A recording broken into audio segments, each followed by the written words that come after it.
안녕하세요 여러분, 성공합시다. 여러분에게 하나님은 어떤 분이신가요?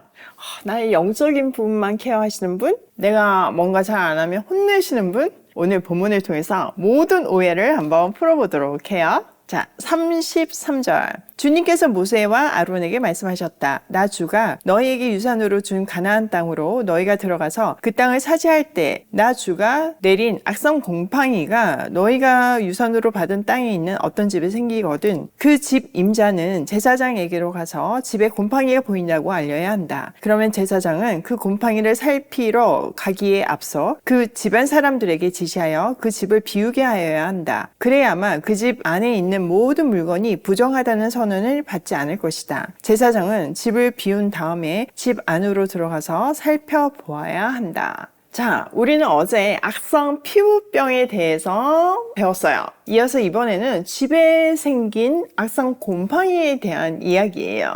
사실 이 일은 지금 광야에 살고 있는 이스라엘 백성에게는 별로 필요 없는 이야기였어요. 왜냐면은 가나안 땅에 정착했을 때 이제 집이 생기고 그때 생길 곰팡이에 대한 이야기니까요. 그러니까 하나님은요, 나의 현재뿐만 아니라 나의 미래에도 아주 구체적이고 세밀한 계획이 있으시고 디렉션을 해주신다는 것을 확인할 수 있죠. 자, 여기에서 집에 곰팡이에 쓰인 단어가요. 너무 재밌게도 앞에 쓰인 악성 피부병과 같은 단어를 사용하고 있어요. 그래서 악성 피부병 환자가 생겼을 때 집 밖에 격리시켰던 것처럼 집도 문제가 있을 경우에 허물어가지고 집 바깥에 버려야 했죠. 그러니까 악성 피부병하고 곰팡이를 같은 개념으로 본 거예요. 자, 악성 피부병은 내 스킨에 생긴 거라며 곰팡이는 집의 스킨에 생긴 거잖아요. 그런 의미에서 비슷한데 또 이 두 가지의 아주 심각성이 있어요. 뭐냐면은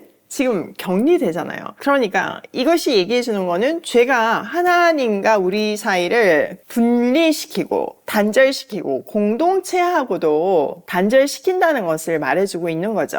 자, 37절. 제사장은 곰팡이가 퍼진 곳을 살펴보아서 그 집 벽에 곰팡이가 퍼져 있고 그 자리에 푸르스름하거나 불구스름한 점이 생겼고 그 퍼진 자리가 벽면보다 우묵하게 들어갔으면 제사장은 그 집 문 바깥으로 나가고 그 집을 이래 동안 잠가 두게 하여야 한다. 이래째 되는 날에 제사장이 다시 가서 보고 그 곰팡이가 그 집 벽에 퍼졌으면 제사장은 사람들에게 지시하여 곰팡이가 묻은 돌을 빼내서 마을 바깥에 부정한 곳에 버리도록 하여야 한다. 제사장은 또 사람을 시켜서 그 집 벽을 돌아가며 긁어내게 하고 그 긁어낸 흙도 다 마을 바깥에 부정한 곳에 버리도록 하여야 한다. 그러고 나면 사람들은 다른 돌을 가져다가 그 빼내 버린 돌이 있던 자리에 채워놓고 다른 흙을 가져다가 그 집 벽에 발라야 한다. 자, 집에 핀 곰팡이에 대한 진단을 제사장이 하고 문제가 있으면 7일 동안 폐쇄해야 된대요. 그러니까 앞에서 우리가 살펴본 옷감과 가죽에 생긴 곰팡이에 대한 내용과 거의 비슷하죠. 자, 7일 뒤에 다시 이게 봐서 곰팡이가 퍼졌으면 곰팡이 핀 그 돌도 빼내고 또 벽에 이렇게 피었으면 그거 다 긁어내가지고 성 바깥에 버려야 한대요.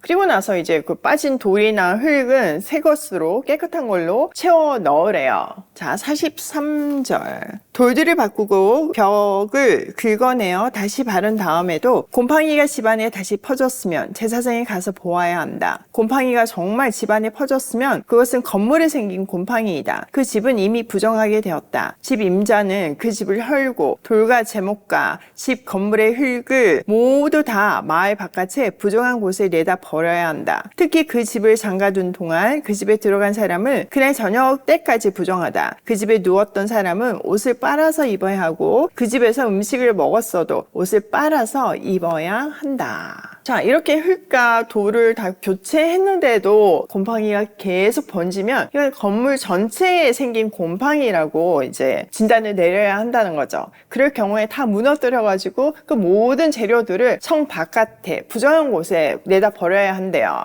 자, 그럴 때 이제 집을 잠가 두잖아요. 그때 누군가가 그 안에 들어갔다면 그 사람은 저녁까지 부정하대요. 또 그 집에 누운 사람이나 음식을 먹은 사람은요, 옷을 빨아야 한대요. 번지는 것을 막게 하기 위함이죠. 자, 48절. 그러나 제사장이 가서 살펴보고 벽을 다시 바른 다음에 그 집에 곰팡이가 다시 퍼지지 않았으면 이미 곰팡이가 없어진 것이므로 제사장은 그 집을 정하다고 선언하여야 한다. 이제 그 집을 정하게 하여야 하므로 제사장은 새 2마리와 함께 백향목 가지와 홍색 털실 한 뭉치와 우슬초 한 포기를 가져오게 한다. 그 집 임자가 그 2마리 새 가운데서 한 마리를 잡아서 생수가 담긴 오지 그릇에 담으면 제사장은 백향목 가지와 우슬초 한 포기와 홍색 털실 뭉치를 살아있는 새와 함께 그 죽은 새의 피와 생수에 담갔다가 그것으로 그 집에 7번 뿌려야 한다. 이렇게 제사장은 새의 피와 생수와 살아있는 새와 백향목 가지와 우슬초와 홍색 털실로 그 집을 정하게 하여야 한다. 그런 다음에 제사장은 살아있는 새를 마을 바깥의 들판으로 날려보낸다. 그렇게 하여 제사장이 그 집의 죄를 속하면 그 집은 정하게 될 것이다. 자, 집 안에 있는 곰팡이가 핀 돌과 흙을 다 긁어냈는데 더 이상 이제 번지지 않았으면 제사장은 그 집이 정하다고 선언해야 한대요.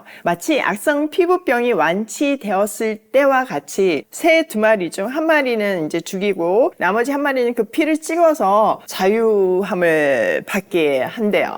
이거는 그리스도의 피로 우리가 정케 되고 살림을 받았다는 것을 얘기해 주는 거죠. 그 자유를 얻은 새의 대속의 죽음을 그 나머지 죽은 새가 하는 거예요.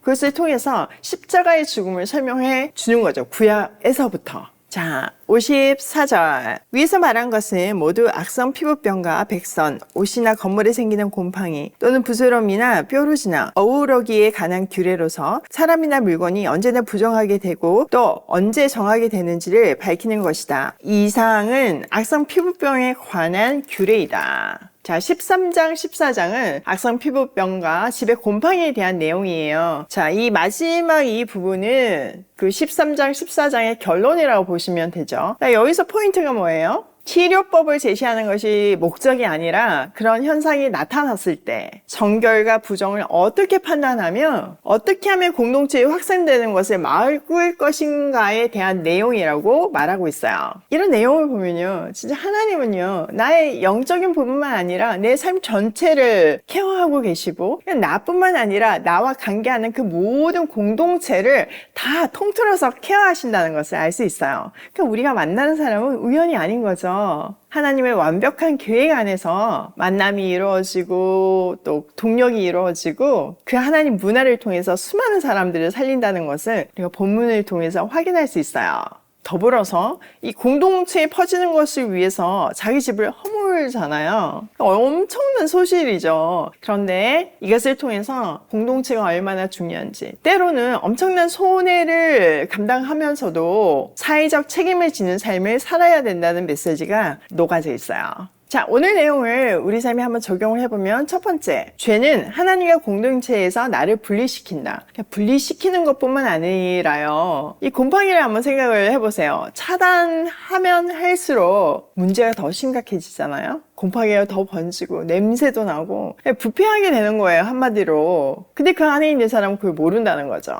그렇기 때문에 죄가 발생하면 활짝 환기를 시키고 오히려 주위 사람들하고 접촉하고, 제일 중요한 거는 하나님의 빛이 나의 그 어두운 그 죄성 가득한 공간에 가득 채워질 때 그것이 치유된다는 사실을 꼭 기억하셔야 돼요. 두 번째, 하나님은 내 삶 전체를 책임지신다. 영적인 부분뿐만 아니라 지금 세세한 곰팡이 피고 이런 것까지 얘기하시잖아요. 그것도 지금 현재 일도 아니에요. 미래에 일어날 그런 모든 것을 책임지신다는 것을 오늘 본문을 통해서 확인할 수 있죠. 세 번째, 공동체의 안전을 위해서 나의 것을 포기할 줄도 알아야 된다. 한마디로 얘기하면 사회적인 책임을 지는 삶을 살아야 하는 거죠. 사실 쉽지 않지만 이 이기성이 계속될 때 사회는 계속 악할 수밖에 없어요. 그게 사실 대세죠. 그렇지만 하나님을 믿는 우리는 그런 대세를 따르는 것이 아니라 대의, 하나님의 뜻을 따르는 사람들이잖아요. 그러니까 사회적인 책임을 지며 특히 고아와 과부와 나그네를 돌보는 그런 멋진 인생 살기로 해요. 오늘도 내 삶 전체를, 나의 미래를 책임지시는 하나님을 의지하며 고고싱해요.